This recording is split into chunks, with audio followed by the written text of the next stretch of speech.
For years, I thought we were doing everything right. We paid our credit cards on time, had great credit scores, and generally stuck to a budget. But somehow, we always felt like we could never get ahead. This month, I realized why. We've been stuck in something called the credit card float, and today I'm going to show you exactly what that looks like in our July budget. Hi, I'm Julie, and welcome to the Bradley Edit. Here I share our real family budget, meal planning, and journey to building a simpler financial life, all while documenting the ups and downs along the way. Let's get into our second July paycheck budget and see exactly where our money went. Okay, so I'm going to get started with the income first. So income A ended up being a little bit more than I had expected. So it came in at $25.49.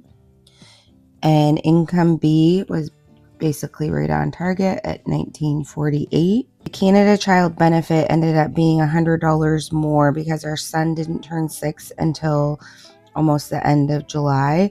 So for the remainder of the year, it will be $407. So our total income for this pay was $5,003. And then I already had $943 in our checking account. So for this budget, we're working with $5,946. Okay, so next up are my fixed expenses. So there were actually no surprises here. Everything came out as expected. So I'm going to fill all those in.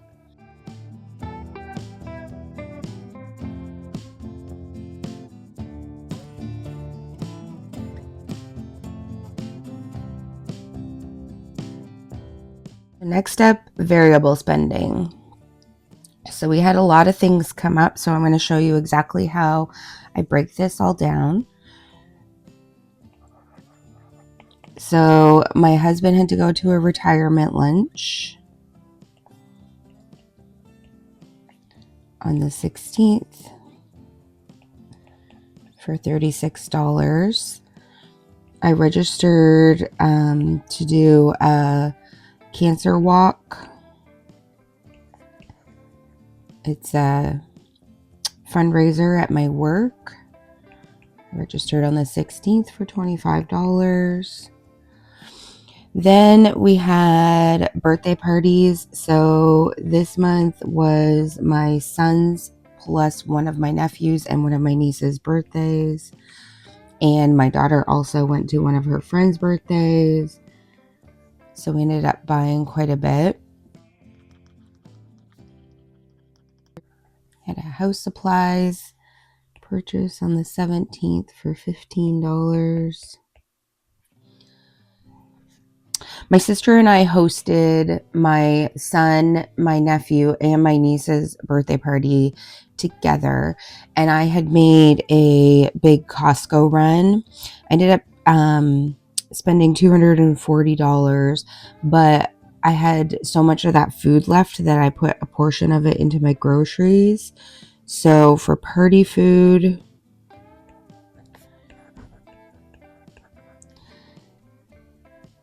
$17th, it was $130. And then the party supplies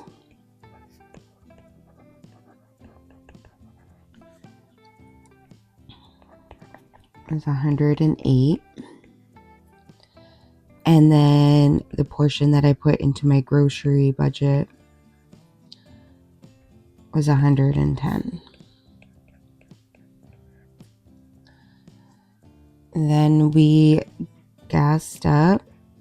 So we did gas on the 17th for $49. And then we had to gas up again on the 19th because we had traveled 2 hours away to my parents' place for my son's birthday party. So we had to gas up again before the start of the week.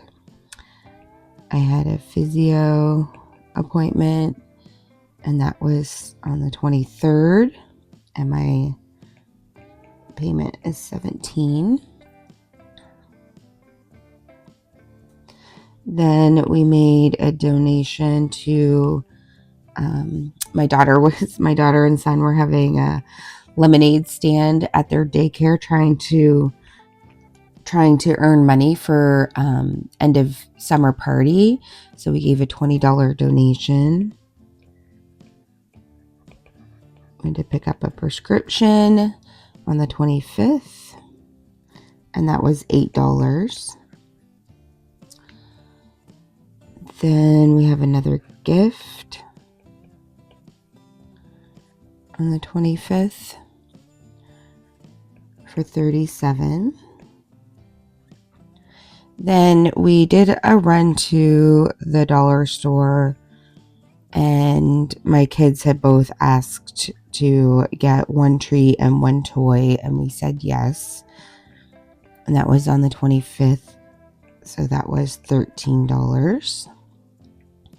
While our daughter was at her friend's birthday party, we took our son shopping, and we actually found him 2 new pair of sneakers. One will be for back to school, and one he can wear outside now. And so we spent $69 on the 25th on 2 pair of sneakers for him. Then I have house stuff.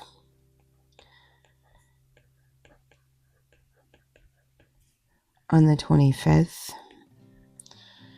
and this was $323. Groceries on the 25th.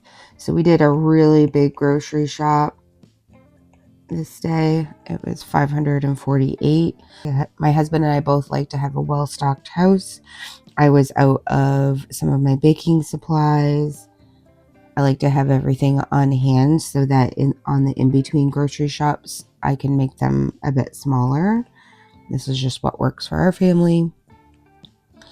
And then because our daughter was at the birthday party for so long and we hadn't gone home, my son and I got ice creams at Costco, and my husband picked up chicken strips and wedges at the grocery store, and we spent a total of $16. And then my kids have been begging me to go to McDonald's, and I spent $19. I bought them some Happy Meals, ice cream sundaes, and I treated myself to a crispy Coke Zero. So that's everything we spent during this paycheck. So now I'm going to go through and highlight everything.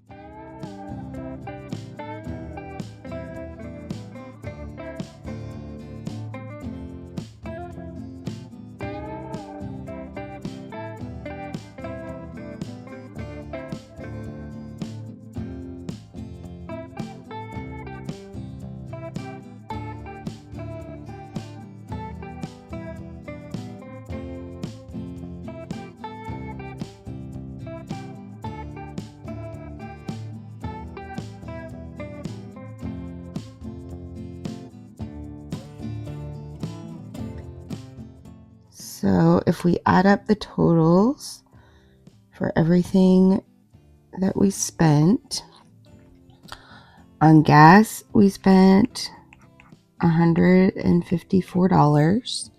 On groceries we spent $658. Household we spent $447, and entertainment we spent $535. So gas is pretty much, let's go grab what our budget is for these categories.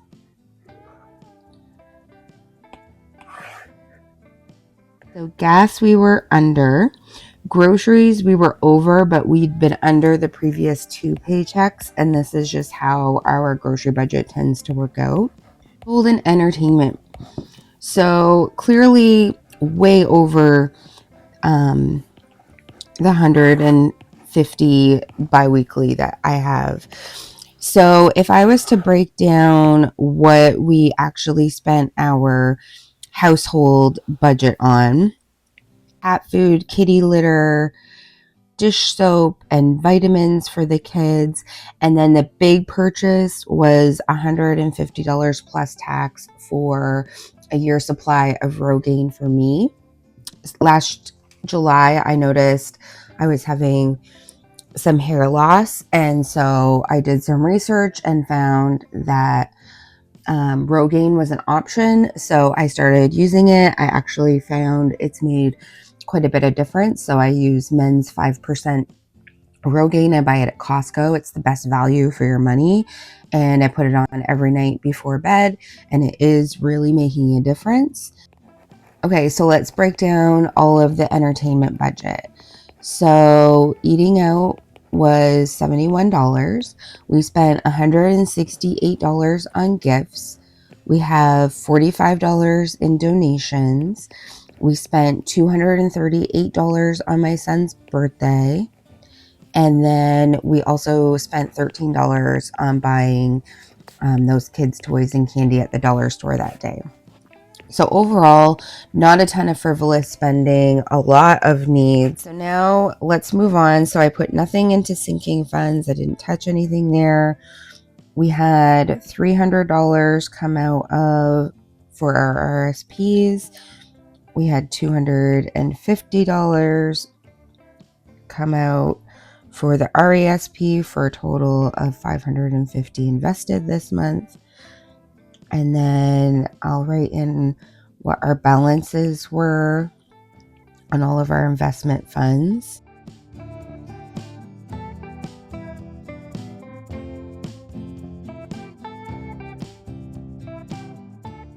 So 54 to 14.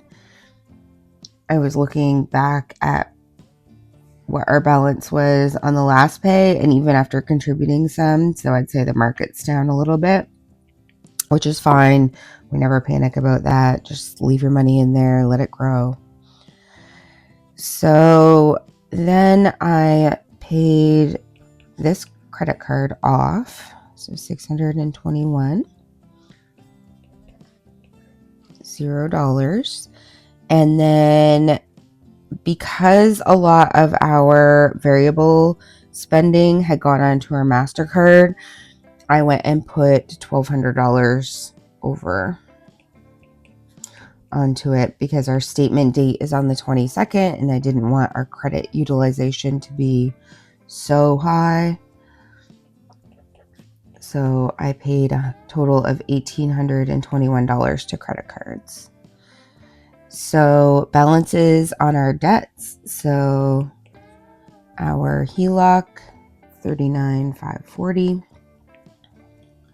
The MasterCard is at $40.70.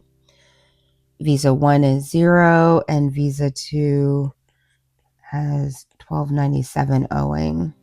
So I'm not going to include this in the debt total because that's not top priority right now. We're just paying minimum. So I want to focus on this number, which is what I want to get down, which is $5,367.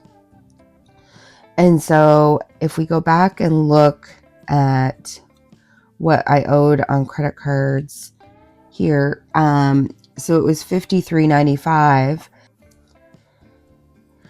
And now I still owe $5,300. And what this shows to me is we are living in what's called the credit card float. This is a turning point. I want to get out of this so bad because I feel like we make too much money to feel this broke all the time. So this isn't the end to the story. I'll be receiving a retro pay from work, and instead of spending it, we're going to be using it to try to get out of this credit card float once and for all. I'm going to show you exactly how we're going to do it, what changes in our budget, and whether it actually gives us the breathing room we're actually hoping for.